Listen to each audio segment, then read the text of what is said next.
మిత్రులారా మీరందరూ గమనించండి. దీనికి నాకు సంబంధం లేదు. మెయిన్ ఎవరు? మధు నాయక్, హేమకాంతి రెడ్డి, ఈ సుబ్బారావు అనే వ్యక్తి. ఆ క్లయింట్ ద్వారా మాట్లాడినప్పుడు నా మీద కంప్లైంట్ చేసిన నువ్వు నీ పేరు చెప్పి ప్రధానంగా 150-300 కోట్లు వసూలు చేసినట్టు రమావత్ మధు మీద ఎందుకు కేసు చేస్తలేరు? ఏం పాయింట్ పెట్టావన్నా, సూపర్.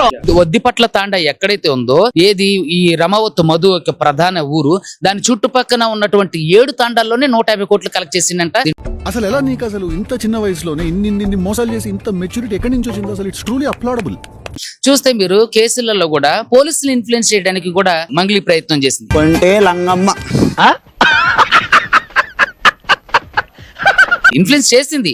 అసలు ఒక గౌరవప్రదమైనటువంటి న్యాయవాది వృత్తిలో ఉన్న నాపై డ్రంక్ అండ్ డ్రైవ్ టెస్ట్ చేయించింది. ఇదంతా నీ ట్రైనింగే కదరా? నాకు ఆయనకి అసలు సంబంధం ఒక సెలబ్రిటీని కాపాడడం కోసం తన వెనుకున్నటువంటి నెట్వర్క్ ను ఉపయోగించుకొని ఈ రోజు న్యాయ వ్యవస్థని అవమానకరం చేసినటువంటి మంగళి గారిని ఎట్టి పరిస్థితుల్లో వదిలేది లేదు. అల్లుడు నువ్వు తగ్గొద్దు, నువ్వు వెనకడుగు, మ్యాటర్ ఏంటో తెలిపోవాలి. ఆవిడ చాలా వరకు అబద్ధపు ప్రచారం చేస్తుంది. పుట్టుకతో వచ్చింది, మీరు చెప్తే పోతుందా? నేను ఆమె చాలా సార్లు మీడియా ముఖంగా కూడా చెప్పా, ఒక్క ఆధారాన్ని ప్రవేశపెట్టండి, స్ట్రాంగ్ ఎవిడెన్స్ ఏదైనా ఉంటే చెప్పండి. ఎవిడెన్స్లు ఈ రోజు కూడా నేను మీడియా ముఖంగా ఛాలెంజ్ విసిరా. 12 గంటలకి మీరు కోర్టు దగ్గరకు వస్తే ముఖాముఖిగా మాట్లాడదామని కూడా చెప్పా. ₹1 కోటి ఇచ్చినా కూడా కొన్ని పనులు చేయను, వాటిలో మొదటి పని ఇదే. ముఖాముఖిగా మాట్లాడదామని కూడా చెప్పా. ఆవిడ ఆ ఛాలెంజ్ స్వీకరించలేదు. అవును రాసిన ఏం చేస్తావు, నా ఇష్టం, నేను రా దెంగే.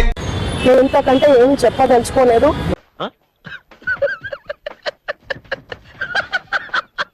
ఎటువంటి చిన్న ఎవిడెన్స్ కూడా ఇప్పటి వరకు మంగళి గారు ఇవ్వలేదు. నా మీద చేస్తున్నటువంటి ఆరోపణలకు సంబంధించి ఒక్క ఆధారం, అవన్నీ కూడా నిరాధారమైనవి. గత 30 రోజుల నుంచి నా ప్రోగ్రామ్స్, నాకు అన్ని కూడా రికార్డింగ్స్ అన్ని కూడా వదులుకోవడం జరుగుతుంది. పరిస్థితి ఏం బాగోలేదు సార్, పర్సనల్ గాను ప్రొఫెషనల్ గాను చాలా బ్యాడ్ అయిపోయాను. అడ్వకేట్ సుబ్బు ఎప్పుడు కూడా డబ్బులకు లొంగే వ్యక్తి కాదు, అది మీ అందరికీ తెలుసు. మీడియా మిత్రులందరికీ దయచేసి నేను నేను చెప్పేది ఏంటంటే, ఆవిడ చెప్పేటటువంటి అసత్య ప్రచారాలని నమ్మొద్దు. తెలంగాణ ప్రజల మద్దతు అంతా ఎవరి వైపు ఉందో మీరు చూస్తున్నారు. ఏంటాది గారు, ఎంత పని జరిగింది? మహా దుర్మార్గులు అందరూ కలిసి మిమ్మల్ని ఈ స్థితికి తీసుకొచ్చి వదిలేశారే. లోపలికెళ్ళి ఏం చేద్దాం అనుకుంటున్నారా? అది రాళ్ళు కొడతారా, గడ్డి పీగుతారా, బొచ్చులు గడుగుతారా? అదే విధంగా రేపొద్దున ఫస్ట్ అవర్స్ లోనే ఫస్ట్ కేసుగా మనది లంచ్ మోషన్ తీసుకుంటానని చెప్పి చెప్పడం కూడా జరిగింది.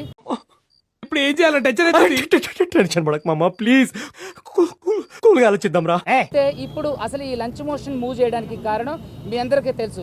పంజగుట్ట ఎవరైతే సిఐ గారు ఉన్నారో రామకృష్ణ గారు, ఆయన దురుసుగా ప్రవర్తించడమే కాకుండా నువ్వు చాలా కంట్రీలో ఉన్నావు బేటా. ఎంటైర్ నా కెరీర్ని అంటే ఇది బ్లాస్ట్ చేసి, ఇతన్ని బ్లాక్ చేసి నా మీద అంటే తప్పుడు అంటే ఆరోపణలు సమాజంలోకి, అంటే ఆయన ఎవరి వల్ల ఇన్ఫ్లుయెన్స్ అయ్యారనేది మీ అందరికీ తెలుసు. ఎక్కడే జరిగినా నన్నెట్టున్నారే మీరు. నటించకో, నువ్వేనని నాకు బాగా తెలుసు. ఎవరైతే మనం చూస్తున్నటువంటి మంగళి గారి ఇష్యూ ఉందో, ఆవిడ ఎవరినైతే కలిశారో ఆ కలిసిన వెంటనే ఇలాంటి నాటకీయ పరిణామాలు చోటు చేసుకోవటం తెలంగాణ ప్రజలు, ఆంధ్ర ప్రజలందరూ చూస్తూనే ఉంటారు. ఇప్పుడు నువ్వు మంచోడవని నిప్పట్టుకుంటే కాలకుండా ఉంటుందా? నేను చెడ్డోడని వారెడితే నా పొలం తడవకుండా ఉంటుందా?